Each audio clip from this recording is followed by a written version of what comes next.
Well, everybody before me did a good job setting the table, and so at that point it was just a matter of if he was going to find the zone, it was, stay to the approach and try to stay to the big part like Coach Bishop preaches all the time. And, fortunate for us, he was pretty sporadic and couldn't find the zone, and it ended up working out for us. So. And in a 3-0 count like that, really the pressure's all on the pitcher. You know you're going to take that pitch, so really talk about the pressure not being on you at least for that pitch, and he threw a ball. Right, at that point in time, it's just all about timing, knowing that if he does find the zone, that the next pitch you're probably going to be pretty aggressive with and try to go get it. So you're just working on your timing there, and he looked a little nervous up there, so it was good for us, definitely. Now he's swinging away, and he grounds that ball to third. Hot shot for Durbin. He's got it. The throw across to first base. Double play. Nice snag there, Kyle Durbin. He didn't have much time to react. That's why they call it the hot corner, but he sits down on it, tags third, and throws across to first. Twin killing for the Jackets, and that's a big one. You know what? It's just a matter of taking pride. When your pitchers are out there, they're working hard. It's not like they're up there trying to, put guys on base. They're giving us everything that they have, so it's our job in return. And with us being veteran and understanding what it takes to win baseball games, and it's very important that we go out and make plays for those guys because they're working their butt off for us. So. And after giving up 3 runs there in the 7th inning to give them the lead, can you comment on what was said or what the body language was in the dugout? You guys, I'm sure, were confident that you were going to come out and score. Well, it's always good having Adam lead off. That guy, he's been special for us all year, and he's a competitor, and so when he went out and gave up those 3, we knew we were going to get something from him, and then the guys behind him did a great job all day, and that's just kind of the MO of our team. We're old, we don't panic too much, and especially when we're playing at home, we understand that we get the last say of things, so that's very, very important. He's 2 away. It'll take something big from Adam Cox here for the Jackets to score. And the count runs to 2-0.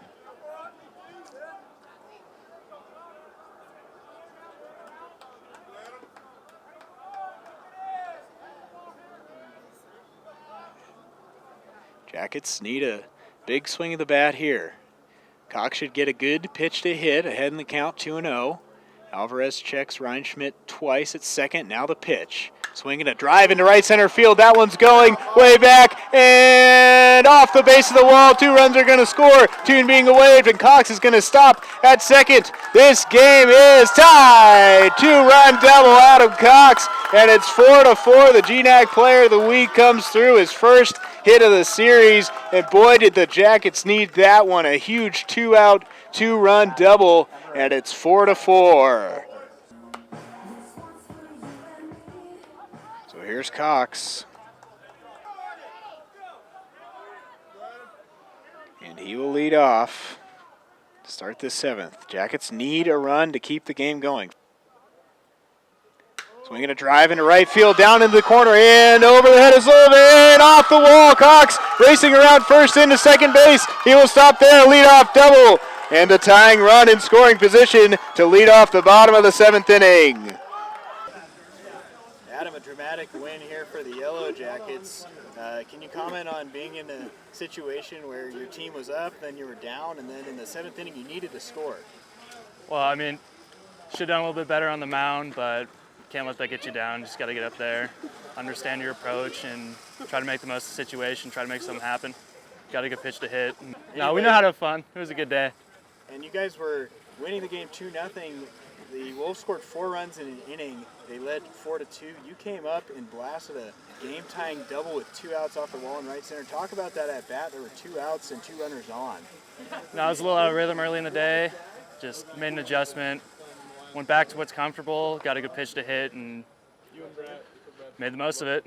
So always feels nice. That's right. In game 1, you hit a very deep fly ball to center field, probably about 10-15 feet short of a home run. But then in game 2, you had that double, and then the last inning you led off with a double that ended up getting that rally started. Talk about your approach there after you had just given up 3 runs on the mound. Just got to clear the head, and just relax and do what you know you can do. Find a good pitch to hit and drive it. So. And talk about the fight, the rally that this team showed, getting down and coming back to win this game. Oh, this team's got so much heart.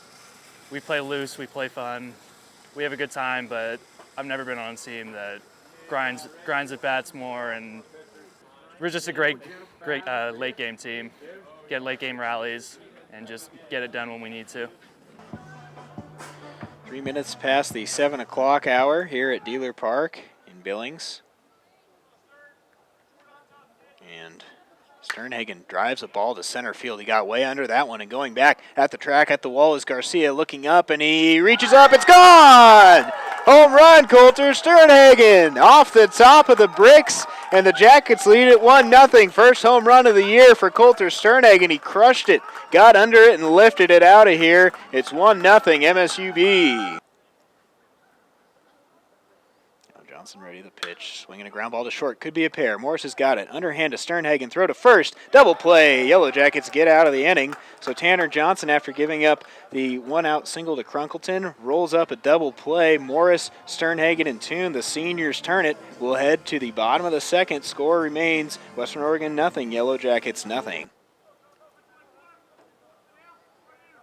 Now Johnson behind in the count, 2-1 to Podrats.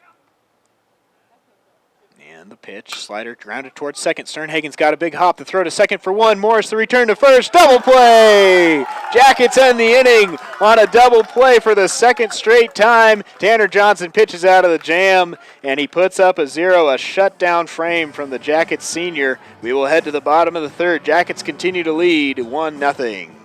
Vanderkin's not really going to have a shot at hitting. It's a big weapon. So now the counts run full. We'll see if Cody Sullivan takes off. He does. The pitch, swing and a miss. Got him, throw down to second base. Double play! Out at second. Another inning-ending double play. This time a strike him out, throw him out. Tanner Johnson strikes him out. Landon Peterson fires down to second. Morris puts the tag on, and the Jackets, for the third inning in a row, get out of the inning on a double play. We'll head to the bottom of the fourth. MSUB continues to lead 2-0. Well, I think, we talked to the guys after the first game. Didn't go very well. They pitched extremely well in the first game and just kind of took it to us. And our theme was we just need to answer back. When things don't go well, we just need to bounce back right away and answer. And, we had we did a good job getting a 2-run lead there at the beginning of the game. And then they put up a 4 spot, and we answered right back with a 4. And I thought I was really happy with the amount of fight that we showed in that inning. We had a bunch of good at-bats, a bunch of big hits from guys. And, even to the end, we had a lot of adversity. Gave up 3 in that last inning that, in my opinion, we shouldn't have given up any. And we could have had our heads in the dirt, and instead we just fought back and put ourselves in a position to win a game. Rallies more often than not coming with 2 outs. Adam Cox, a 2-out, 2-run double off the wall in right center. That tied the game 4-4, and then he gets the rally going in the last inning that ended up the winning run scoring with 2 outs. Just comment on the grit, guys grinding out at bats. Yeah, the thing about us is it just needs to be a different guy all the time. And Adam had a great weekend last weekend, and had a rough first game today, like most of our guys did, honestly, at the plate. So it was great to see him answer back, and at the same time, he's the guy out there on the mound. Not often do you see that pitcher get an opportunity to get up and kind of make it right. So I'm proud of him for continuing to compete through some adversity, and just really happy to come out of this game with a W, and now we can play tomorrow for the series. Tanner Johnson looked a little shaky his last couple starts, but today, man, he had control of that slider, and he was making the Wolves miss. They had the one big inning off him. But just comment on that pitch and how off balance he had those guys. Well, Tanner's really tough on right-handers when he has that slider going. And, he's got great velocity, and he's a great competitor as well. So he's just been bit by that big inning. He's had a 4 or 5 spot 2 or 3 times during the course of the year. And there's not really any rhyme or reason. It's not anything specific he's doing. It's just kind of, all the other teams' runs have come in big spurts. So we've got to do something to stem that a little bit. But, he gave up a 4 spot and came back out and had a clean inning and gave us a chance to get back in the game. And although there wasn't much that went your way in Game 1, a 10-0 loss, one thing that was good all day, maybe up until that last inning, I guess, was your defense, specifically the infield. Several big double plays that ended innings. Talk about Kyle Durbin, Corey, and Coulter Sternhagen getting it done. All 3 of those guys had great plays during the course of the day. Kyle had a great double play in a big first and second situation in the first game, and Stern had a couple big plays kind of where he had to spin and make tough feeds. yeah, just really happy with those guys and how we competed. And offensively in the first game, our plan was to try to get Miller out of the game by the 5th and get him up to 100 pitches, and we were at 112 by 5. So I was happy with our plan. We just didn't get a big hit in the course of doing it. So I thought we had a good plan. We just didn't execute often enough. We had some RBI opportunities in that first game that could have made it a closer game in the middle innings at least, and maybe had given us an opportunity to do some things differently. But overall, yeah, glad the guys bounced back, and we'll look forward to tomorrow's game. First pitch tomorrow, about 13 hours away. What do you take away from a split with the Wolves in day one, and you turn the ball to Coop for game 3 tomorrow, the rubber match? Well, they have a really good pitcher going tomorrow too, so it should be a battle. And I'm sure their team's going to show up ready to go. It should be a fun game. It's supposed to be a beautiful day, so we can come out, play a good game, and then go have a good Easter dinner.